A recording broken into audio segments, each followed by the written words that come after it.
Dear students, I welcome you all in today's lecture. The topic of today's lecture is Karl Marx, a very important 19th century German intellectual, political thinker and philosopher.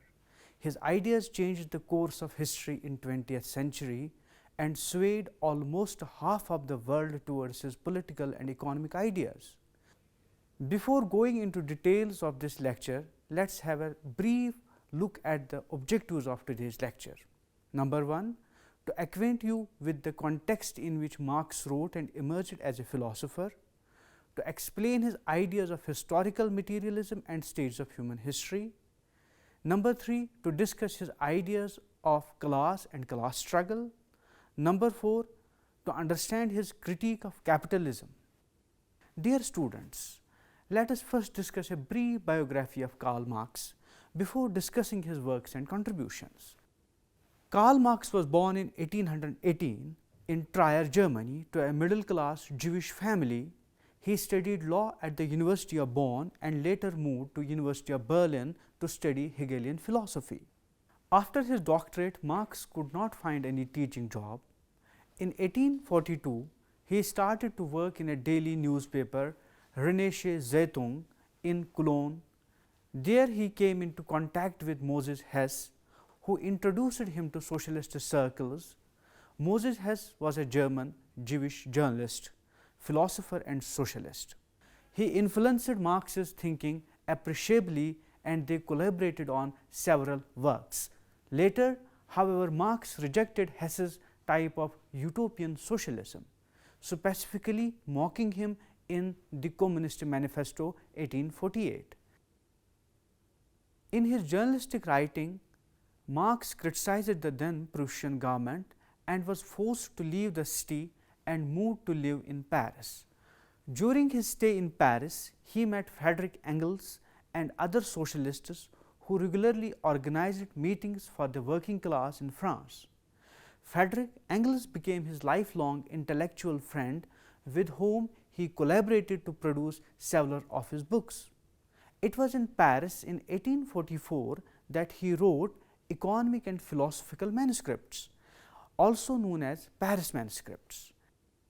At the behest of the Prussian government, he was hounded out of Paris in January 1845. This time, Marx and Engels left for Brussels, where they stayed for next 3 years. In 1847, the Communist League was established in London. As one of its founder members, Karl Marx wrote its manifesto, which was published in February 1848 as the Manifesto of Communist Party. The Communist Manifesto is a foundational text of Marxist theory. It is regarded as the foundational document of communism.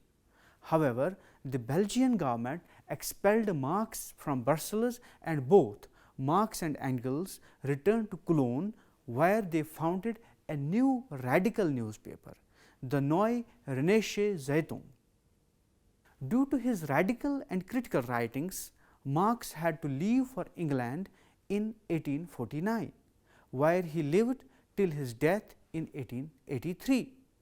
In London, Marx did meticulous research at the British Museum for his magnus opus book Das Kapital, also known as Capital, and finally published it in 1867.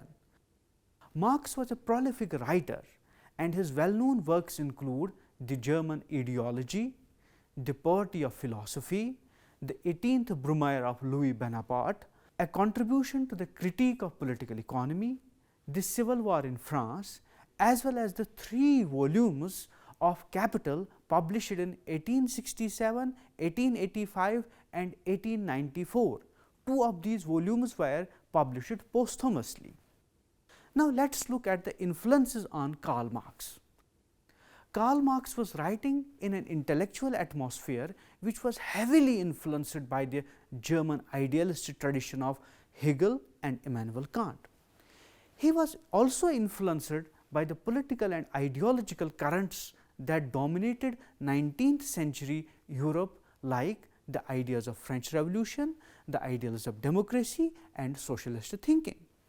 As Lenin once remarked, Marx's theory was a mixture of German philosophy, British political economy, and French socialism.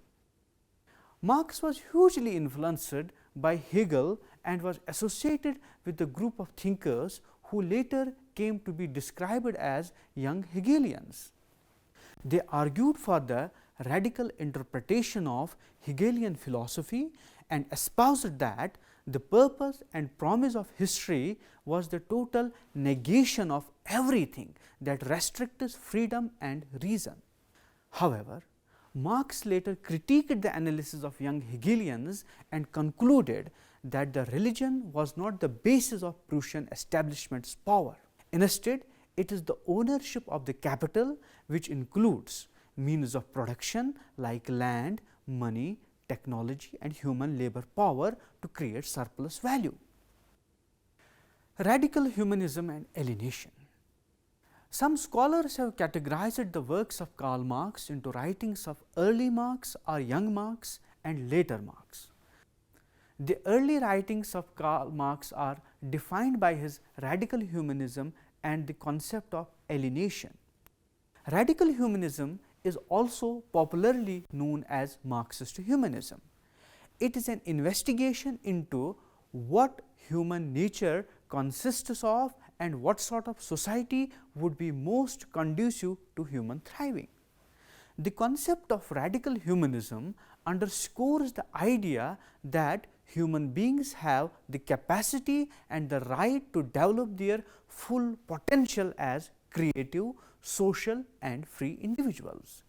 It critiques the dehumanizing effects of capitalism and envisions a society where human beings can flourish in harmony with one another and with nature. Marx emphasized the potential and essence of human beings as species beings. He believed human beings are free, creative and social beings. He argued that under the capitalist mode of production, workers become estranged and alienated from the products of their labor, from the process of production and from their fellow workers and from their species being. The topic of alienation will be discussed in detail in another lecture. Now, let us move to another theme, that is historical materialism. The Communist Manifesto outlines the key ideas and goals of communism and provides a critical analysis of capitalism. It articulates Marx's and Engels' understanding of history as historical materialism.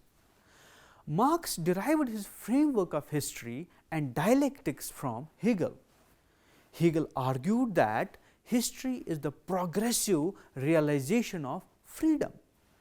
History progresses through a dialectical process of ideas popularly framed as a triad of thesis, antithesis and synthesis. He viewed history as progress in the consciousness of freedom and growth of reason.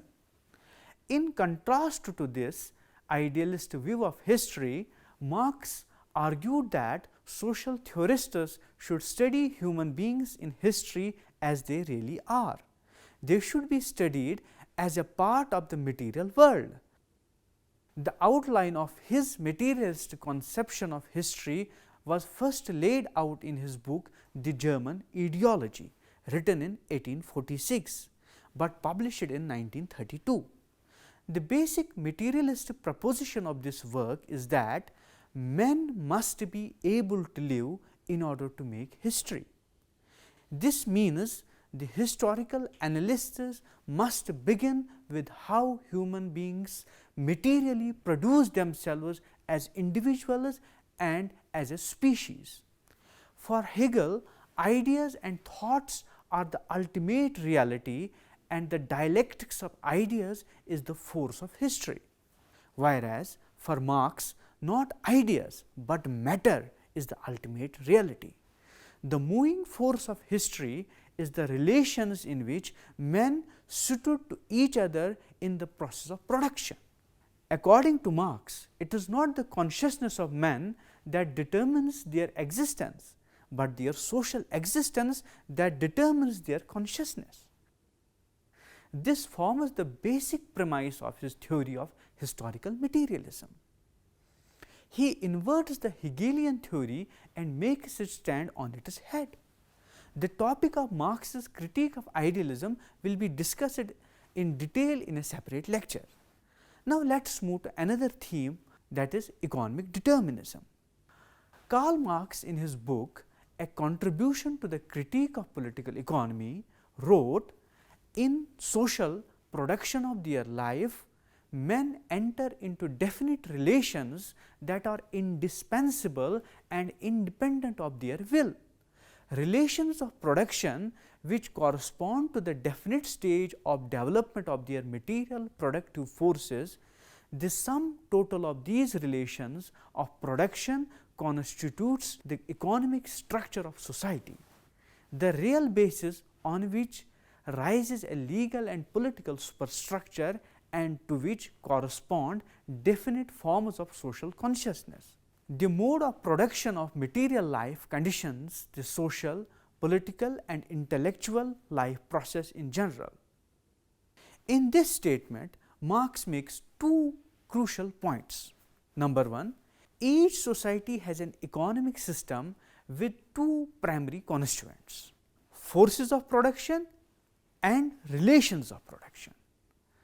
Forces of production include the means of production such as raw materials, the instruments of production such as land, machines and capital and labor power.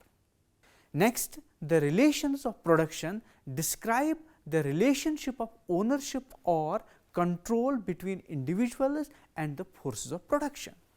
Second, for Marx, different aspects of society are organized in a hierarchical edifice with a foundation and a structure standing over the foundation.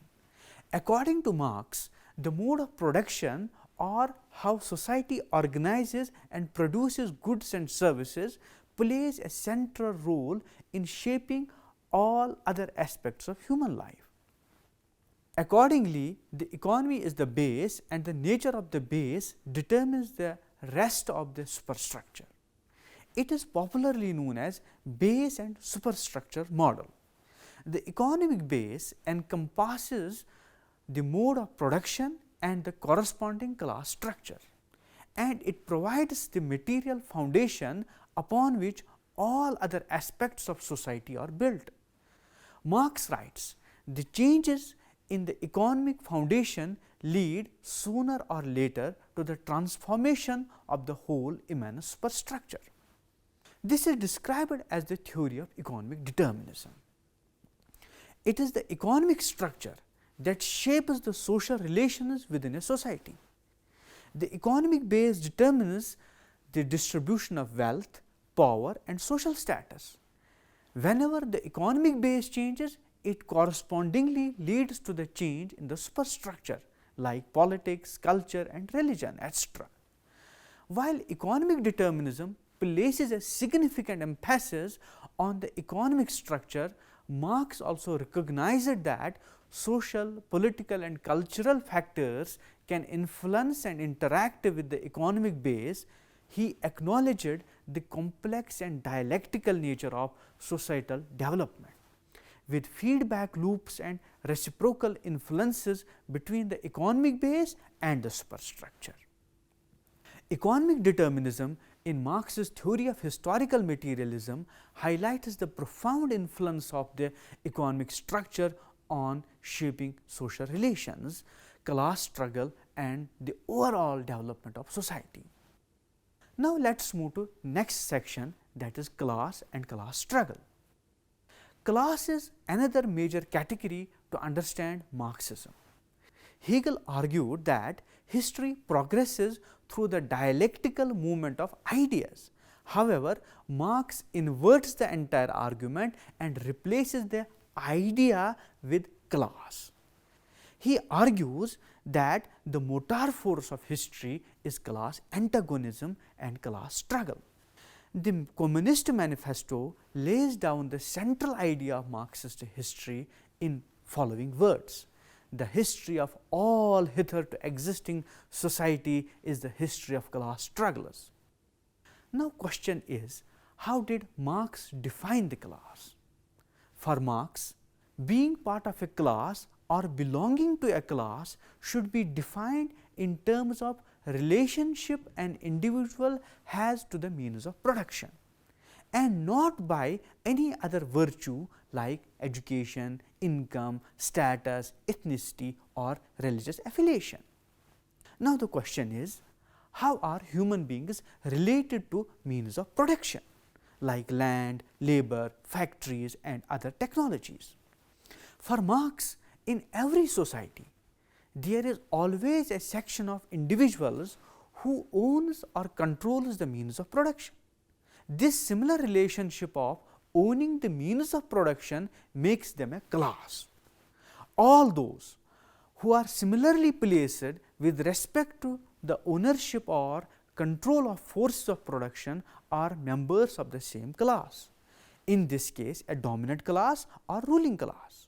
On the other hand, those who do not own the means of production can only work at them by spending their labor power to get wages. They form a separate class. This division is popularly put as classes of haves and have-nots, the classes of oppressors and oppressed. Marx explains how capitalism is defined by two antagonistic classes, bourgeoisie and proletariat. The proletariat is that class of society that lives exclusively by selling its labor and not on the profit from any invested capital. The bourgeoisie, on the other hand, is the dominant class in the society and is the private owner of the means of production such as factories, land and capital. It derives and accumulates wealth by extracting surplus value and exploiting the working class's labor. It wields significant economic and political power due to the ownership of means of production and capital accumulation. Marx saw the bourgeoisie as the ruling class in the capitalist societies, whose interests are fundamentally opposed to those of the working class or the proletariat, leading to class conflict. For Marx, class as a category has two crucial dimensions: one, class in itself, and two, class for itself. They represent different stages of class consciousness and organization within capitalist societies. First, class in itself refers to the objective existence of a social class based on its shared economic position within the mode of production. It describes a group of people who share similar economic interests, work in similar conditions and are subject to similar forms of exploitation or privileges. For example, the working class shares a common position of selling their labor power for wages, experiencing exploitation and being subject to the control of bourgeoisie. Second, class for itself. It denotes a class that has developed a collective consciousness and is actively engaged in an organized struggle to challenge the prevailing social order or advance its interests. They work collectively to advance their interests and transform society. They become politically aware and actively pursue their goals through collective action. This may involve the formation of trade unions, political parties and other organized movements to challenge the dominant class and seek social change. Marx argued that capitalist ideology perpetuates false consciousness among the working class, preventing them from recognizing their own exploitation and the true interests. The Communist Manifesto calls for the proletariat to develop class consciousness and join the revolutionary struggle. It predicts a proletarian revolution to overthrow capitalism to establish a communist system. Now, let us look at the stages of history. After understanding dialectical historical materialism, based upon this, we can move towards Marx's conception of different stages of history. According to Marx, the development of societies is shaped by the material conditions of production and the resulting social relations. Class struggle has played a significant role in changing the course of human history. For Marx, there are 5 stages in human history. The change in the modes of production mediates the transition from one stage to another. First, primitive communism. Second, slave society. Third, feudalism. Fourth, capitalism. Fifth, socialism and communism. Let us now discuss these stages one by one. Primitive communism. Before the slave mode of production, Marx imagined a society in which no one owned private property. It was a classless society, since there was no distinction between property owners and propertyless individuals. It was also a society of scarcity, with everyone struggling with inadequate tools to sustain their livelihood. This stage is popularly known as the stage of primitive communism, in which social relations were based on cooperation and collective labor. Next is slave society. The next stage of history is slave societies. The slave mode of production is the first instance of a class society, where the property owners in the form of slave owners exploit the slaves. Slave societies were characterized by a distinct division between a ruling class, that is slaveholders, and a slave class. The ruling class owned the means of production and exploited slave labor to meet their needs and accumulate wealth. Third is feudalism. Feudalism emerged with the decline of slave societies and marked a shift in the mode of production. Feudal societies were organized around hierarchical ownership of land, where the ruling class, that is feudal lords, owned land and exercised control over the labor of serfs and peasants. The serfs were tied to the land and worked in exchange for protection and the right to use a portion of land's produce.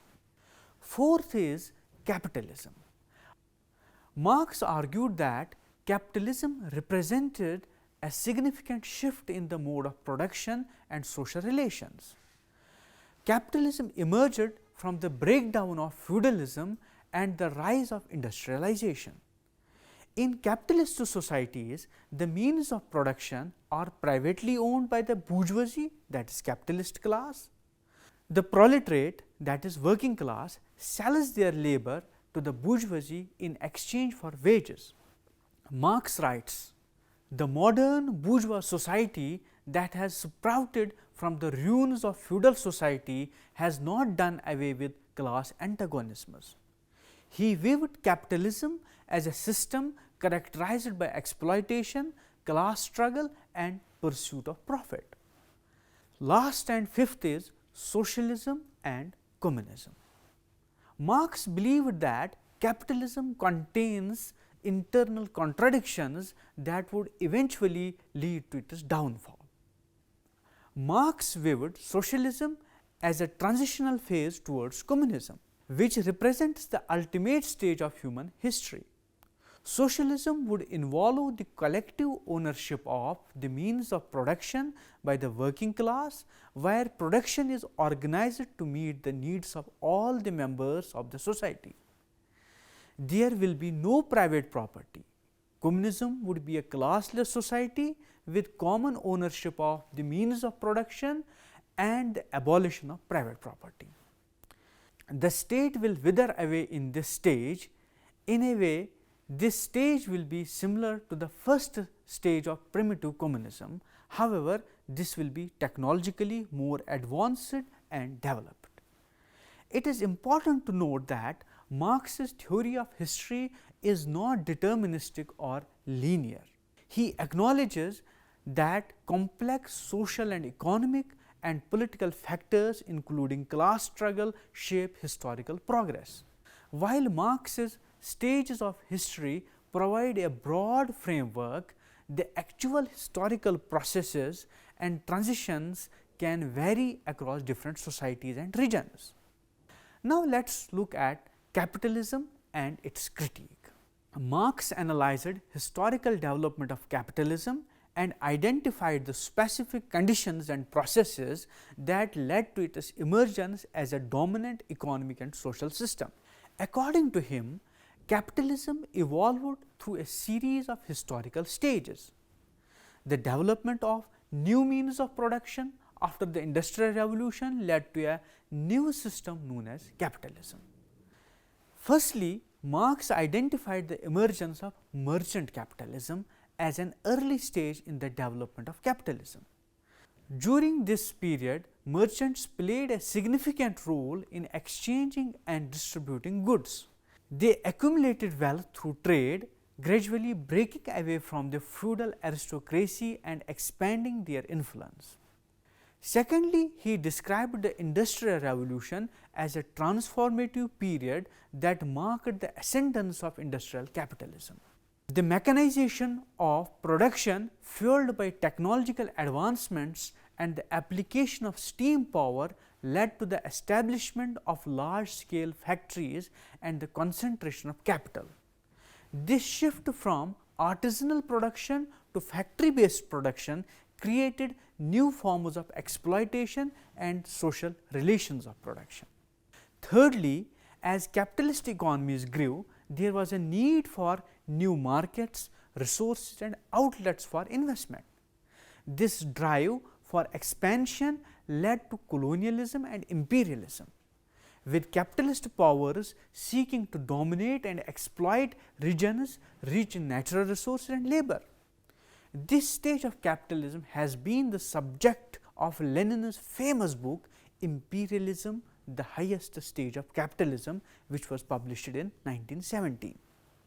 Marx provides an extensive critique of capitalism. For Marx, capitalism is inherently exploitative in nature and exploits the workers. Capitalist mode of production is based on the extraction of surplus value from the labor of working class. Workers are paid less than the value of the goods and services they produce. This unequal exchange leads to the accumulation of wealth by the capitalist class at the expense of the working class. It widens the inequality gulf between bourgeoisie and proletariat. Capitalist mode of production alienates the workers. Taking the Hegelian idea seriously that individual freedom resulted from specific social conditions, Marx concluded that the modern social conditions exemplified by the capitalist mode of production were antithetical to freedom. Marx took his project to demonstrate how, as a class society, capitalism not only led to the subordination of the proletariat, but also that capitalism is a society of systemic unfreedom for all its members. He argued that the capitalist class and the working class have fundamentally opposing interests. The bourgeoisie seek to maximize profits and maintain control over the means of production, while the proletariat seeks fair wages, improved working conditions and ultimately the abolition of capitalist system. Capitalism, while representing progress in terms of productive forces, also carries within it the seeds of its own destruction due to its own exploitative nature and inherent contradictions. For Marx, capitalism transforms social relationships into relationships between commodities and terms it as commodity fetishism. The value and significance of goods are determined by their exchange value rather than their use value, leading to a distortion of social relations and a fetishization of commodities. Let us conclude the lecture. There is no denying to the fact that Marx's intellectual contributions have profoundly impacted philosophy, economics, politics and sociology. Marx's economic doctrine is the most profound, comprehensive and detailed confirmation and application of his theory. His analysis of capitalism, class struggle and social change remains influential in shaping discussions on economic systems, social justice and the possibilities for creating more equitable societies. He believed that capitalism would eventually give way to a socialist revolution, leading to the establishment of classless society. However, it remains true that Marx's prediction of a workers' revolution in advanced capitalist societies never came true. However, he did leave a legacy of followers who have taken inspiration from Marx and moved into the direction of neo-Marxism, critical theory, egalitarianism and scientific socialism. So, dear students, it was all about today's lecture. I hope you enjoyed the lecture. Thank you.